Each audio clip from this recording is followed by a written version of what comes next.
বিজ্ঞানী নিয়ে কথা বলতে যাচ্ছি। কেমন? একজন বিজ্ঞানী একটা আপেল গাছের নিচে বসে কি যেন ভাবছেন।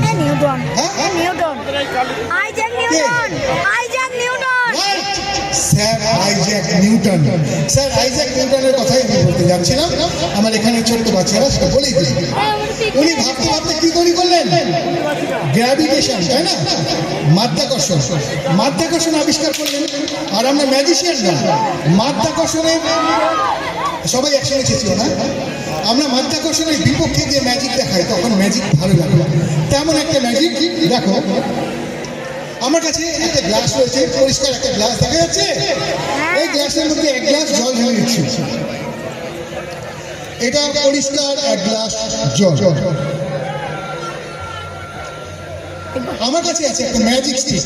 এই ম্যাজিক স্টিকটাকে আমি জলের মধ্যে ঢুকিয়ে দিয়েছি। এবার যদি বাহারটা মানে গ্লাসটা ছেড়ে দিই তাহলে কি হবে? কোনটা পড়বে, গাঁঠি না গ্লাস? গ্লাসটা পড়ে যাবে, বিকজ গ্র্যাভিটেশন এটাকে নিচের দিকে টানছে, তাই না? হ্যাঁ, বাহারটা ছাড়লেই গ্লাসটা পড়ে যাবে, গাঁঠিটা আমার হাতে থেকে যাবে। But ladies and gentlemen, and my dear student, follow here. 1, 2, 3.